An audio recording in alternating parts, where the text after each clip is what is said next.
Two R P classes. চ' আমি আজিৰ পৰা ষ্টাৰ্ট কৰিম এটা নতুন চেপ্টাৰ, তোমালোকৰ ক্লাছ 10ৰ ছায়েন্সৰ 5 নম্বৰ চেপ্টাৰটো, মৌলৰ পৰ্যাবৃত্ত শ্ৰেণী বিভাজন। ঠিক আছে, পেজ নাম্বাৰ 79। চ' মৌলৰ পৰ্যাবৃত্ত শ্ৰেণী বিভাজন চাবা। আমাৰ যে বিভিন্ন মৌলবিলাক আমি পাওঁ, যেনে ধৰি লোৱা হাইড্ৰজেন এটা মৌল হয়নে, লিথিয়াম মৌল, হিলিয়াম মৌল, এই যে মৌলসমূহ পাওঁ, এই মৌলসমূহ আমি কি এখন তালিকাত ভাগ কৰি লৈছোঁ, তালিকা এখন সজাই লৈছোঁ হয়নে, ইয়াৰ ধৰ্ম অনুসৰি ইয়াক এখন তালিকাত সজাই লৈছিলোঁ হয়নে। আমাৰ যিখন পৰ্যাবৃত্ত তালিকা মৌলৰ, সেইখনত আমি সজাই লৈছোঁ। কিন্তু প্ৰথমতে যেতিয়া মৌলসমূহ আৱিষ্কাৰ হৈছিল, তেতিয়া জাষ্ট মৌলসমূহ আৱিষ্কাৰহে হৈছিল, কিন্তু ইয়াৰ ধৰ্মবিলাক ভালকৈ গম পোৱা নাছিল। গতিকে ইয়াক এখন তালিকাত আমি সজাই ল'ব পৰা নাছিলোঁ। এই মৌলসমূহ আমাৰ কি আছিল, বিশৃংখলভাৱে আছিল। ঠিক আছে, তাৰপিছত চাইণ্টিষ্টবিলাকে কি ভাবিলে যে এনেকৈ যদি আমি মৌলবিলাক থাকে তেতিয়া আমাৰ কি ইয়াক অধ্যয়ন কৰাত অসুবিধা হ'ব। সেইবাবে তেওঁলোকে কি কয়, ইয়াৰ ধৰ্মসমূহ কি, ধৰ্মসমূহৰ কি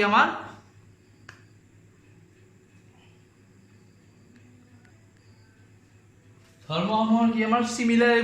চিমিলাৰিটিৰ ওপৰত ভিত্তি কৰি, মানে ধৰ্মসমূহৰ কি আমাৰ কোনবিলাক মৌলৰ ধৰ্ম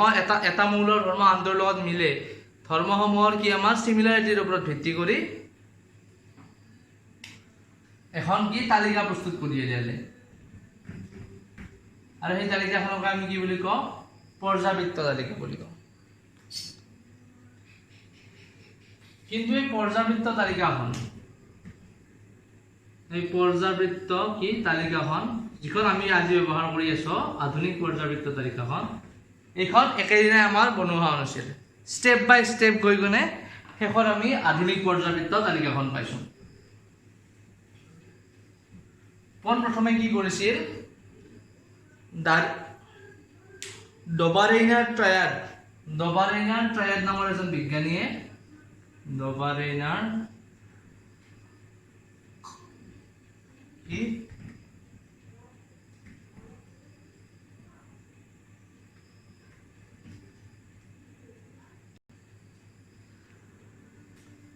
এই ডবাৰেইনাৰ ট্ৰায়াড নামৰ এজন বিজ্ঞানীয়ে কি কৰিছিল, 1817 চনত ডবাৰেইনাৰ ট্ৰায়াড নামৰ এজন বিজ্ঞানীয়ে 1817 চনত কি কৰিছিল, একে ধৰ্ম বিশিষ্ট মৌলসমূহৰ একোটা কি কৰিছিল, গোট সৃষ্টি কৰিছিল। আৰু এই গোটসমূহত কেইটাকৈ মৌল আছিল, 3টাকৈ মৌল। 1817 চনত ডবাৰেইনাৰ ট্ৰায়াডে কি কৰিছিল, একে ধৰ্ম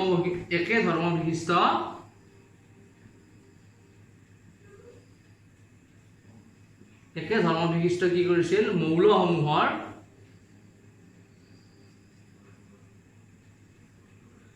এটা কি কৰিছিল,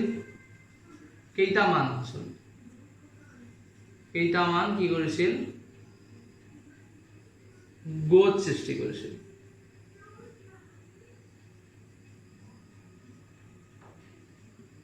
গোট সৃষ্টি কৰিছিল। ঠিক আছে, আৰু এই গোটসমূহত কি আছিল, 3টাকৈ মৌল আছিল। এটা গোটত কি আছিল,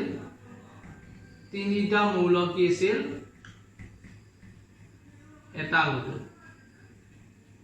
গোটত আমাৰ কেইটা মৌল আছিল, এটা গোটত 3টাকৈ মৌল আছিল। ঠিক আছে, 1817 চনত ডবাৰেইনাৰ ট্ৰায়াডে কি কৰিলে, একে ধৰ্ম বিশিষ্ট মৌলসমূহক লগ কৰি কেইটামান গোট বনালে। আৰু সেই গোটসমূহত কি আছে, 3টাকৈ মৌল আছিল। মানে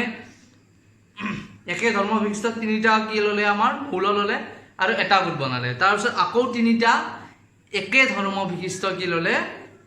মৌল ল'লে, তাৰ আনটো গোট বনালে। ঠিক আছে, তেনেকৈ কি কেইটামান গোটৰ সৃষ্টি কৰিছিল।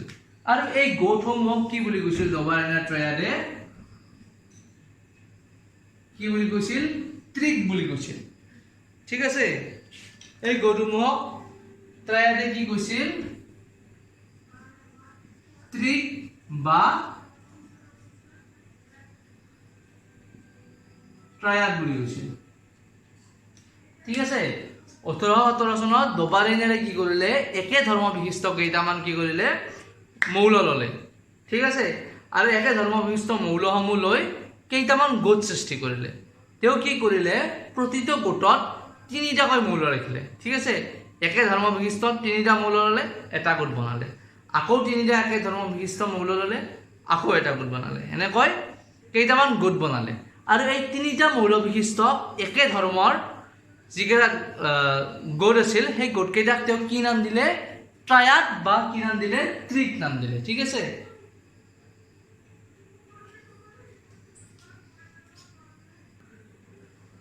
কি কৰিলে আমাৰ এইকেইটা নাম কি দিলে ট্ৰিক নাম দিলে আকৌ তেওঁ কি ক'লে এই ট্ৰিকত থকা যি তিনিটা মৌল যদি আমি কি কৰোঁ মৌল তিনিটা ধৰি লওঁ আমি এটা ট্ৰিক বা ট্ৰায়াড ল'লোঁ তাত কেইটা মৌল থাকিব তিনিটা মৌল এতিয়া সেই তিনিটা মৌলক যদি আমি কি কৰোঁ আমি তাৰ কি আছিল আমাৰ তাৰ পাৰমাণবিক ভৰ ঠিক আছে সেই মৌল তিনিটাক যদি আমি কি কৰোঁ তাৰ পাৰমাণবিক ভৰৰ বৰ্ধিত ক্ৰমত সজাওঁ মানে কি আটাইতকৈ কম পাৰমাণবিক ভৰটো প্ৰথমতে লিখোঁ তাৰপিছত ছেকেণ্ড হাইয়েষ্ট মানে কি তাতকৈ বেছি পাৰমাণবিক ভৰ থকাটো 2 নম্বৰত আৰু আটাইতকৈ বেছি পাৰমাণবিক ভৰ থকাটো আমি 3 নম্বৰত ৰাখোঁ তেতিয়া আমি কি কাম মাজৰটো কি যিটো আমাৰ কি আছে মাজৰ মৌলটোৰ পাৰমাণবিক ভৰ কি হ'ব প্ৰথমটোৰ পাৰমাণবিক ভৰ আৰু শেষৰটোৰ পাৰমাণবিক ভৰৰ কি হ'ব গড়ৰ সমান হ'ব গড়ৰ প্ৰায় সমান হ'ব চাবা বুজি নাপাব পাৰা মই বুজাই দিছোঁ এইখিনি বুজি পাইছা নহয় ট্ৰায়াড বা ট্ৰিক কি এতিয়া ট্ৰায়াড বা ট্ৰিকৰ ধৰ্মটো কি মোক কৈ দিছোঁ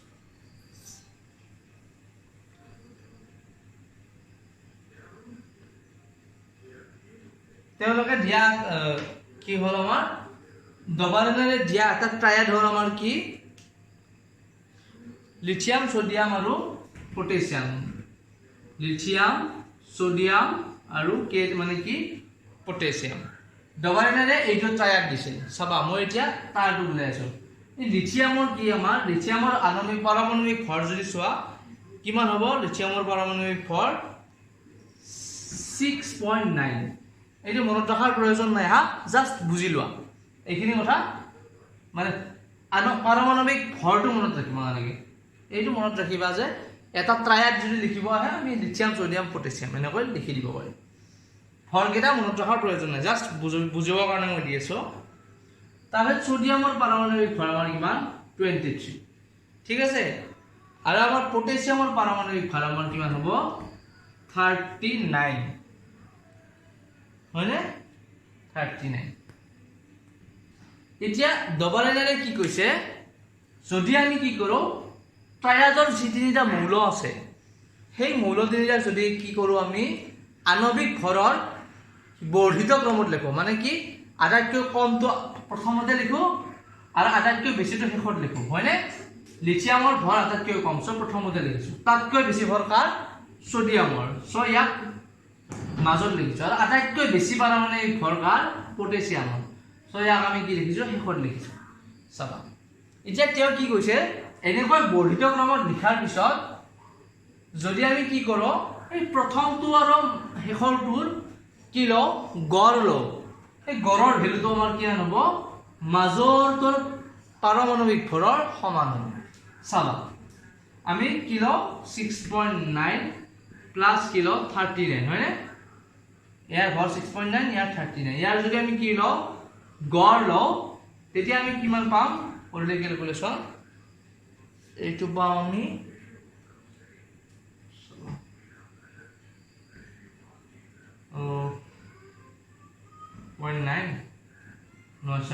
45.9 divided by 2 ইয়াক যদি তোমালোকে কৰা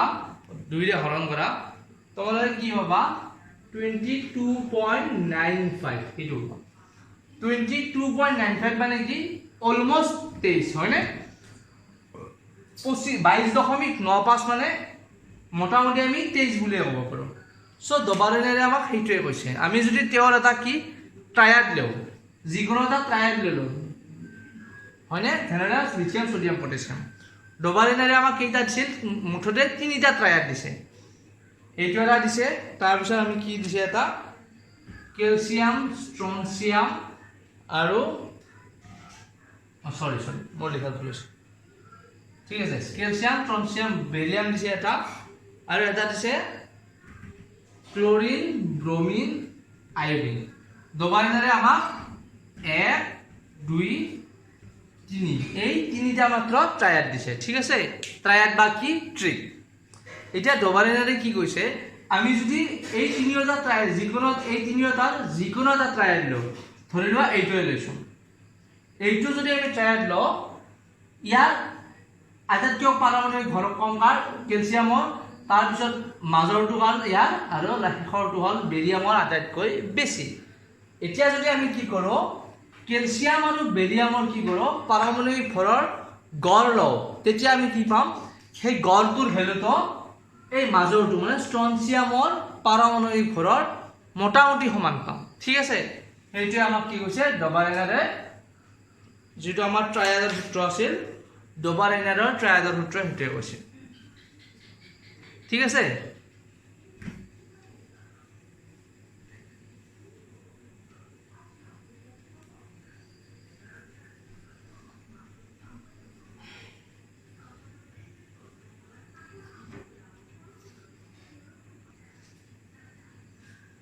বুজি পালা নহয় ডবাৰিনাৰে কি ক'ব খুজিছিল ডবাৰিনাৰে প্ৰথমতে কি কৰিছিল এতিয়া মই এবাৰ সাম আপ কৰি দিওঁ গোটেইখিনি ডবাৰিনাৰে প্ৰথমতে কি কৰিছিল তেওঁ কেইটামান একে বিশিষ্ট কি কয় একে ধৰ্ম বিশিষ্ট মৌলক একোটা গোটত ভাগ কৰিছিল আৰু প্ৰতিটো গোটত কি কৰিছিল তেওঁ তিনিটাকৈ মৌল ৰাখিছিল ঠিক আছে আৰু সেই মৌলসমূহ সেই গোট কেইটাক তিনিটা মৌলৰ একোটা গোটক তেওঁ কি নাম দিছিল ট্ৰিক বা ট্ৰায়াড ঠিক আছে আৰু এই ট্ৰিক বা ট্ৰায়াডৰ আমি যদি যিকোনো এটা ট্ৰিক বা ট্ৰায়াড লৈ তাৰ তিনিটা মৌলক কি কৰোঁ বৰ্ধিত ক্ৰমত লেখো কি হ'ল পাৰমাণৱিক ভৰৰ তাৰ মানে কম পাৰমাণৱিক ভৰটো আগত আৰু আটাইতকৈ বেছি পাৰমাণৱিক ভৰটো আমি শেষত লিখো তেতিয়া আমি কি পাম প্ৰথমটোৰ পাৰমাণৱিক ভৰ আৰু শেষৰটোৰ পাৰমাণৱিক ভৰৰ কি গড় আমি যদি গড় লওঁ তেতিয়া আমি কি পাম মাজৰটোৰ পাৰমাণৱিক ভৰৰ অলমোস্ট সমান পাম ঠিক আছে এইখিনি হ'ল আমাৰ কি ডবাৰিনাৰৰ ট্ৰায়াড ঠিক আছে তোমালোকে যে লিখি ল'ব খোজা মই লিখি দিওঁ ৰ'বা ঠিক আছে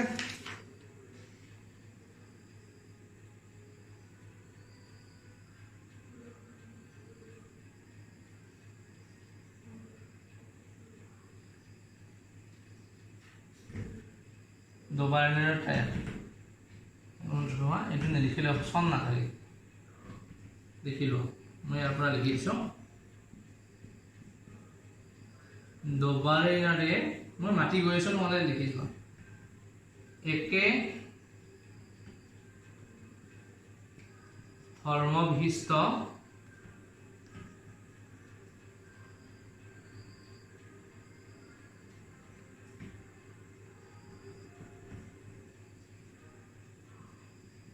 মৌলবোৰক কি কৰিছিল একোটা কি কৰিছিল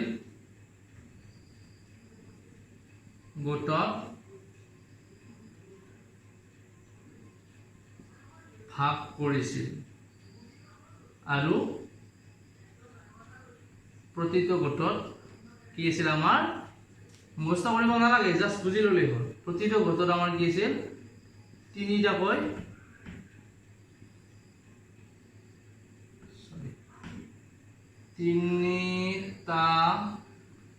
তিনিটাকৈ কি আছিল আমাৰ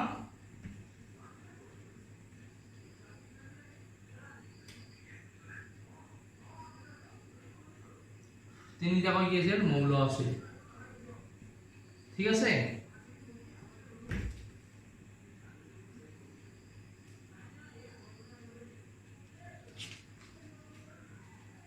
এই গৌঠসমূহক তেওঁ কি নাম দিছিল এই গোটসমূহক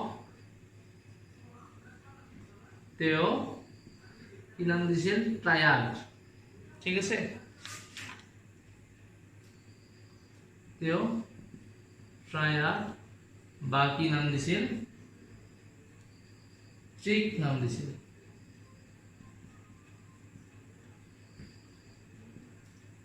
এই গৌতমক তেওঁ কি নাম দিছিল ট্ৰায়াড বা ট্ৰিক নাম দিছিল লিখি লওঁ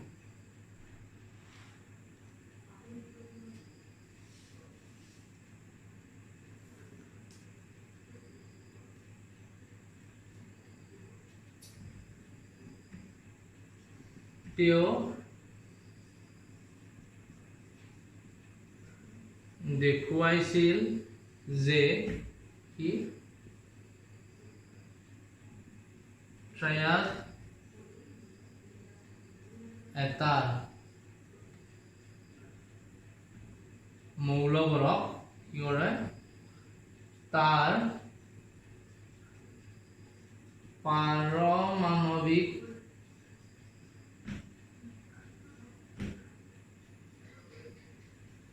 ভৰৰ কি আমাৰ পাৰমাণৱিক ভৰৰ কি আছিল বৰ্ধিত ক্ৰমত সজালে বৰ্ধিত ক্ৰমত সজালে মাজৰটোৰ কি পাৰমাণৱিক ভৰ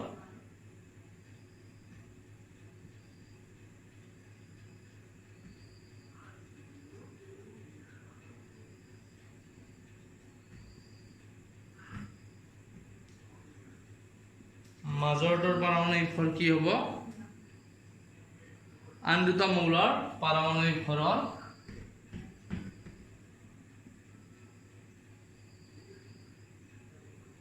আন দুটা মৌলৰ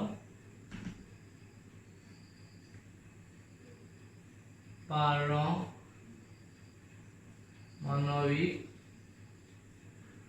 ভৰৰ কি হ'ব গড়ৰ পাৰমাণৱিক ভৰৰ গড় মানৰ প্ৰায় সমান এতিয়া আমাৰ কি ডোবাৰেনাৰৰ ট্ৰায়াড চিনি পাইছে নহয় আখৰখিনি ভাল হোৱা নাই এটা চাবা মই মাতি দিছোঁ এবাৰ চাই ল'ব ডোবাৰেনাৰে একে ধৰ্ম বিশিষ্ট মৌলবোৰক একতা কি কৰিছিল গোটত ভাগ কৰিছিল আৰু প্ৰতিটো গোটত তিনিটাকৈ মৌল আছিল এই গোটসমূহক তেওঁ ট্ৰায়াড বা ট্ৰিক নাম দিছিল তেওঁ দেখুৱাইছিল যে ট্ৰায়াড এটাৰ মৌলবোৰক ট্ৰায়াড এটাৰ মৌলবোৰক তাৰ পাৰমাণৱিক ভৰৰ বৰ্ধিত ক্ৰমত সজালে মাজৰটোৰ পাৰমাণৱিক ভৰ আন দুটা মৌলৰ পাৰমাণৱিক ভৰৰ গড় মানৰ প্ৰায় কি হ'ব আমাৰ সমান ঠিক আছে এইটোৱে আছিল ডোবাৰেনাৰৰ ট্ৰায়াড ঠিক আছে সো তোমালোকে লিখি ল'বা হোৱা নাই যদি পজ কৰি আৰু এইখিনি কথা তোমালোকৰ পেজ নম্বৰ 79 আৰু 80 79 ৰ শেষত আৰু 80 আৰম্ভণিতে আছে সেইখিনি এবাৰ পঢ়ি যাবা মই ধুনীয়াকৈ বুজাই দিছোঁ এতিয়া যদি এবাৰ কিতাপখন পঢ়ি দিয়া নহয় মনত থাকি গ'ল আৰু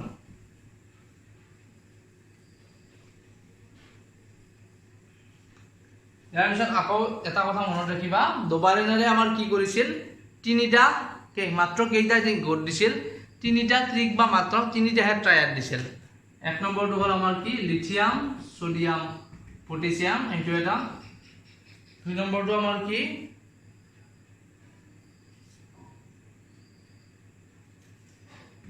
ক্যালসিয়াম স্ট্ৰনচিয়াম বেৰিয়াম আৰু শেষৰটো কি আমাৰ আয়োডিন ব্ৰোমিন ক্লোৰিন হয়নে সরি উল্টা আছে ক্লোরিন ব্রোমিন আয়োডিন এই তিনিটা আমার কি দিছিল মাত্র এই তিনিটাহে আমার ট্রায়াড দিবলৈ সক্ষম হৈছে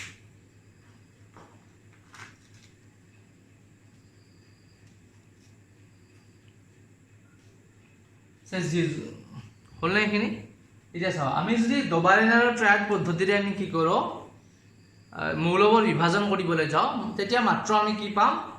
3 3 3 6 6 3 18টা মাত্ৰ 18টা মৌলৰে আমি কি পাম ধৰ্মখিনি জানিব পাম তাত বাহিৰে আমি বাকিখিনিৰ কি আমি তালিকা প্ৰস্তুত কৰিব নোৱাৰো সো সেইগৰে আমাৰ কি কৰিলে নিউল্যান্ডছে কি কৰিলে তেওঁ এটা নতুন সূত্ৰ উলিয়ালে আৰু সেইটোক নাম কি দিলে নিউল্যান্ডছৰ অষ্টসূত্ৰ